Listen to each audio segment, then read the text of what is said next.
রতুয়া দুর্গাপুরে দুই গোষ্ঠীর সংঘর্ষের ঘটনায় ফের এলাকা পরিদর্শনে গিয়ে এলাকায় শান্তি বজায় রাখার আবেদন জানালেন মালদা জেলা কংগ্রেস নেতৃত্ব।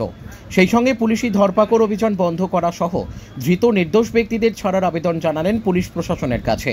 উল্লেখ্য, গত 17 মে শনিবার রাতে মালদার রতুয়া থানার দুর্গাপুর এলাকায় একটি টোটো রাখাকে কেন্দ্র করে দুই গোষ্ঠীর মধ্যে বচসা গণ্ডগোল হয়। সেই গণ্ডগোল সংঘর্ষের রূপ ধারণ করে। সংঘর্ষের জেরে দুপক্ষের মধ্যে ব্যাপক ইট বৃষ্টি হয়। একাধিক বাড়ি, দোকানপাট, গাড়ি ভাঙচুর ও লুটপাটের ঘটনা ঘটে বলে খবর। ঘটনার তদন্তে নেমে রতুয়া থানার পুলিশ দুপক্ষের মোট 21 জনকে গ্রেপ্তার করে এবং পরবর্তীতেও এলাকায় ধরপাকড় অভিযান চালায় বলে খবর। এই পরিস্থিতিতে গত বৃহস্পতিবার এলাকা পরিদর্শনে যান কংগ্রেসের এক প্রতিনিধি দল। তারা গ্রামবাসীদের সঙ্গে কথা বলে এলাকায় শান্তি বজায় রাখার আবেদন জানান। এরপর মঙ্গলবার দ্বিতীয় দফায় ফের এলাকায় যান জেলা কংগ্রেসের এক প্রতিনিধি দল। সেই দলে ছিলেন দক্ষিণ মালদার কংগ্রেস সাংসদ ঈশা খান চৌধুরী, জেলা কংগ্রেসের সহসভাপতি মোক্তাকিন আলম, রতুয়া 1 নম্বর ব্লক কংগ্রেস সভাপতি পরিতোষ সিংহ সহ অন্যান্যরা। তারা এলাকায় গিয়ে গ্রামবাসীদের সঙ্গে কথা বলেন। গণ্ডগোলের কারণ ও গণ্ডগোল পরবর্তী পরিস্থিতির বিবরণ শোনেন গ্রামবাসীদের মুখ থেকে। গ্রামবাসীরা কংগ্রেস নেতৃত্বের কাছে পুলিশি ধরপাকড় অভিযান বন্ধ করা সহ ধৃত নির্দোষ গ্রামবাসীদের ছাড়ার আবেদন জানান। গ্রামবাসীদের সেই আবেদন রতুয়া থানার আইসির কাছে তুলে ধরেন কংগ্রেস নেতৃত্ব এবং এতে কাজ না হলে আগামী দিনে পুলিশ সুপারের দ্বারস্থ হওয়ার কথা জানান। মালদা থেকে বিশ্বজিৎ মণ্ডলের রিপোর্ট, এস নিউজ বাংলা।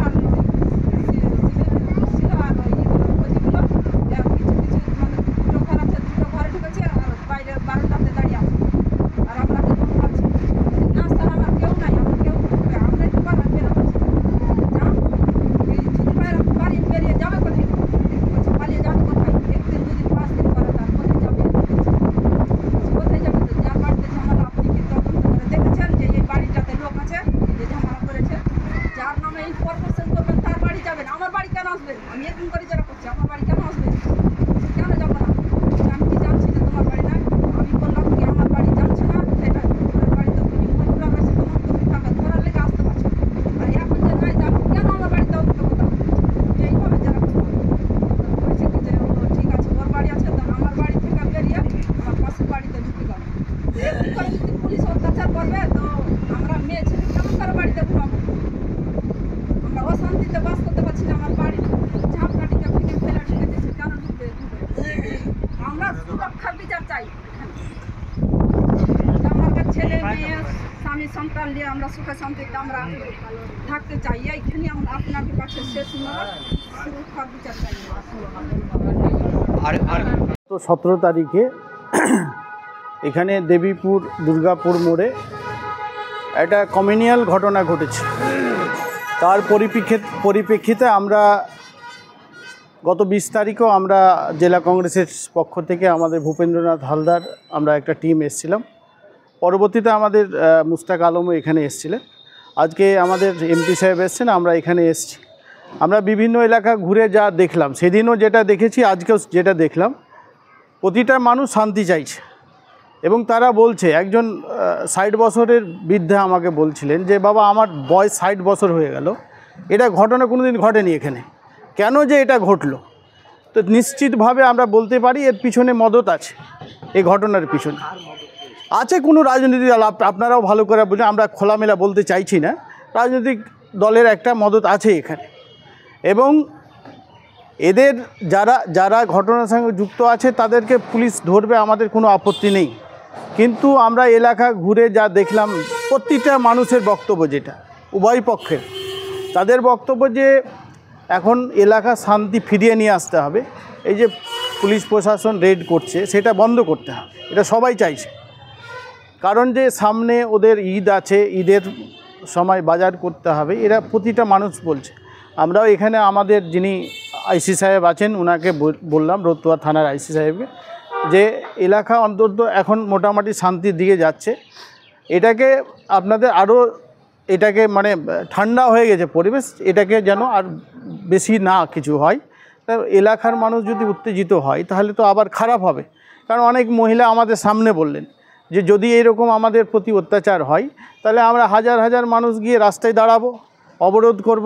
তো আপনাকে তুলে নিয়ে যাক থানা, আমাদের কোনো আপত্তি নেই, এটা বলছে।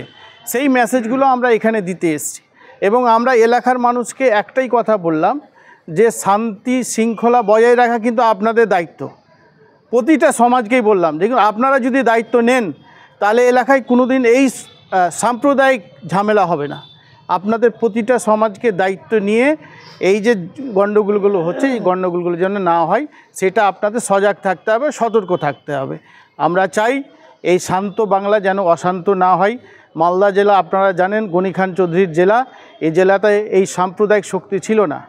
এটা কোনো রাজনৈতিক দল, বিশেষ করে এখানে ভারতবর্ষে যে রাজনৈতিক দল আরএসএসের মদতে মালদা মুর্শিদাবাদ বিভিন্ন জায়গাতে এই ঘটনাগুলো ঘটছে।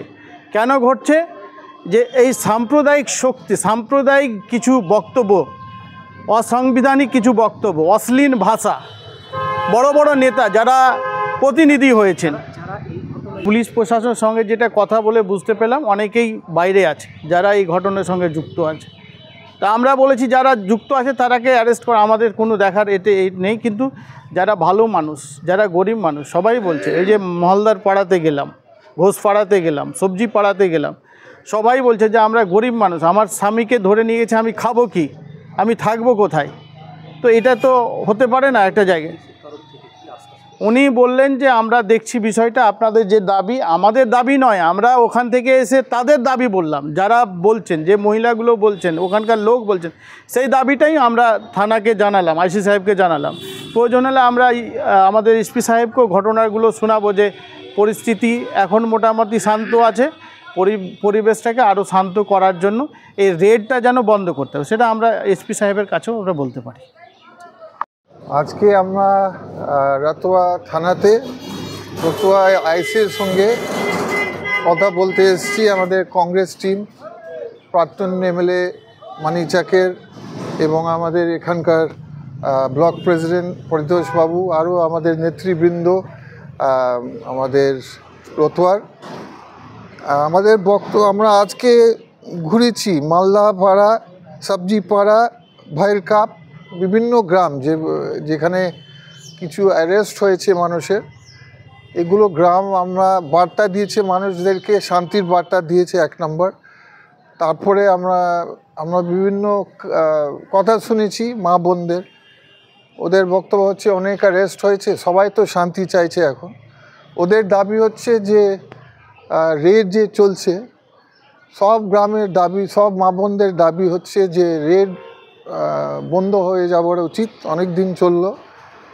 আর তাদের দাবি হচ্ছে যারা জড়িত আছে, যারা খারাপ কাজ করেছে অবশ্যই ওদেরকে ধরুক, ওদেরকে শাস্তি দেওয়া হোক, কিন্তু যারা জড়িত নেই তাদেরকে যাতে আননেসেসারিলি হ্যারাসমেন্ট, অত্যাচার যাতে না হয়, এটা ছিল দাবি গ্রামবাসীদের। আজকে আমরা ঘোরার পরে তো এইগুলো দাবি আমরা আইসি সাহেব রতুয়াকে বলতে এসেছি যে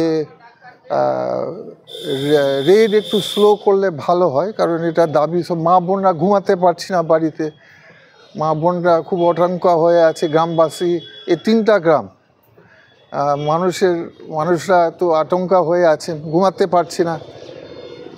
তো এটা দাবি রেখেছি আমরা আইসির কাছে। উনি বলছে আমি দেখছি, উনি সরাসরি তো খোলাখুলি বলতে পারবেন, বলতে আমি দেখছি। আর তারপরে কিছু নাম এসছে, 27টা নাম এসছে, 26টা নাম এসছে। তো ওইগুলো মা বোনরা জামিন চাইছে, যারা অ্যারেস্টেড আছে, যারা অ্যারেস্টেড হয়েছে। তো এইগুলো আমরা দেখছি আর কি, চেষ্টা করছি। একটা বড় পুলিশ অ্যাকশন যখন হয়, যারা দোষী আছে তার সঙ্গে কিছু নির্দোষ লোককে ধরা হয়, এটা সব জায়গায় হয়, এটা খালি এখানে নয়। তো যারা নির্দোষ আছে তাদের যাতে হ্যারাসমেন্ট না হয়, এটার জন্য আমাদের অ্যাপিল। আর দেখুন এইগুলো পিছনে আমরা এগুলো অশান্তি দেখছি মালদা মুর্শিদাবাদে, বেশিরভাগ পরিস্থিতিতে কেউ না কেউ পিছনে চাইছে, মানে কেউ চাইছে যে কমিউনিটির মধ্যে, ভাই ভাইদের মধ্যে, বোন বোনদের মধ্যে যে একটা বিভেদ সৃষ্টি হয়ে যায়। তো আমরা তো কংগ্রেস দল, আমরা সবসময় চাই কি মানুষের মধ্যে মিল এবং শান্তি থাকুক, এবং এটাই বার্তা আমরা দিলাম সবাইকে যে এখানে, কারণ যত আমাদের ধর্ম যত আছে, ধর্ম তো কোনো ধর্ম তো বলবে না কারোর আঘাত করেন, কারোর ক্ষতি করেন। তো এটা সবাই চাইছে, মানুষরা, মা বোনরা, সব মা বোনদের সঙ্গে কথা, সবাই শান্তি চাইছে। হিন্দু সবসময় হতে পারে, কারণ এই কারণে বলছি আমি যে দেখুন 99% মানুষ শান্তি চায়, তাহলে তারপরে এগুলো ঘটনা হয় কেন? এগুলো ঘটনা হয় কারণ কেউ সুরসুরি দায় কানে কেউ আছে এইগুলো বিভেদ সৃষ্টি করার জন্য।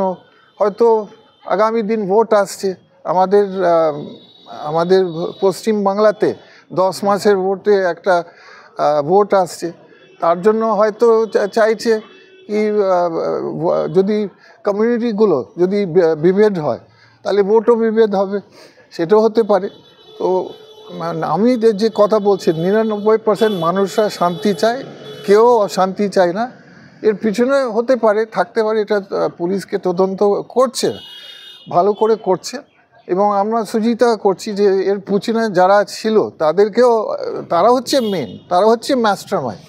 আর বাকি লোকদেরকে ধরার, মানে আমরা বলতে চাই যারা মাস্টারমাইন্ড আছে অবশ্যই তাদেরকে ধরেন, তাদেরকে শাস্তি দেন। কিন্তু 99% লোক ভালো, 99% লোক এর সঙ্গে জড়িত নাই, আর 99% লোক এই পক্ষে ওই পক্ষে চাইছে শান্তি ফিরত আসুক যত তাড়াতাড়ি সম্ভব। ধন্যবাদ। চাইছে যে ভাই ভাইদের মধ্যে, বোন বোনদের মধ্যে একটা অশান্তি হোক, কেন চাইছে আপনারা বলবেন? কেন চাইছে? এনআরসি আপনাদের মধ্যে আছে, বিজেপি এসে বাংলাকে এসে মানুষদেরকে ভয় দেখিয়েছে, যারা সংখ্যালঘু আছে তাদের বাংলাদেশ ফেরত যেতে হবে, এটা একটা আশঙ্কা করার কথা। এটা মিথ্যা কথা, সবাই বুঝে, আপনারা বুঝতে পেরেছেন, কিন্তু এটা মিথ্যা কথা, এটা কোনো দাম নেই। আজকাল এনআরসি মানুষ আর গুরুত্ব দেয় না, তারা বুঝতে পেরেছে এটা রাজনীতি নিয়ে খেলা হচ্ছে। একই জিনিস হচ্ছে, বিজেপি চাইছে আর তৃণমূল চাইছে কি ভোট ভাগ হয়ে যাক। এটা ধর্ম কোনো সমস্যা নেই, ধর্ম নিয়ে কোনো সমস্যা নিয়ে নেই, কিন্তু কিছু রাজনৈতিক পার্টিরা ধর্ম নিয়ে রাজনীতি করছে, কথা বুঝতে পারছেন? ধর্ম নিয়ে রাজনীতি করছে, আলাদা জিনিস। তারা আপনাদের ভোটকে ভাগ করতে ভয় দেখাতে চাইছে, ভোট ভাগ হয়ে বিভেদ সৃষ্টি করতে চাইছেন আপনাদের মধ্যে। বিভেদ সৃষ্টি হলে ভোটও বিভেদ সৃষ্টি হয়ে যাবে, তারা ওইটা চাই। যেমন এনআরসি হয়েছিল, আবার চাইছে একটা এনআরসি হোক, ওটা আপনারা কান দিবেন না, গুজবে কান দিবেন না। এই বিষয় যে হয়েছে আমরা খুব দুঃখিত, আপনাদের কাছে আছি, পাশে আছি। আমরা পুলিশকে বলবো, যারা 1 নম্বর হচ্ছে রেডগুলো বন্ধ করতে হবে, রেড অনেক দিন চললো, তারপরে আর আপনাদের বাড়ি এসে, মা বোনদের বাড়ি এসে ভয় দেখাচ্ছে, এটা তো বন্ধ করতে হবে। আর 2 নম্বর হচ্ছে যারা জড়িত নেই, যারা জড়িত আছে তাদের শাস্তি হোক, কিন্তু যারা জড়িত নেই তাদেরকে জমিন দিতে হবে, জমিন দিয়ে তাদেরকে ছাড়তে হবে, ঠিক তো? এটা আপনাদের, এটা অবশ্যই আমরা বলবো পুলিশকে, আইসিকে, এসপিকে, যত তাড়াতাড়ি সম্ভব আমরা এই কাজ করব। আপনাদের সঙ্গে আমরা আছি, থাকবো। আপনারা কিন্তু আতঙ্ক হবেন না, সেটা রাজনৈতিক পার্টিরা চাইছে। আতঙ্ক হলে কেউ ভুলভাল কাজ করবে, সেটা চাইছে। আতঙ্ক হবে না, আমরা পাশে আছি। যারা ভালো মানুষেরা আছে তাদেরকে অবশ্যই আমরা দেখছি, আমরা পুলিশের সঙ্গে কথা বলছি, আপনারা নিশ্চিন্তে থাকুন। এই বলে আমি আমার ছোট বক্তব্য শেষ করি। ধন্যবাদ।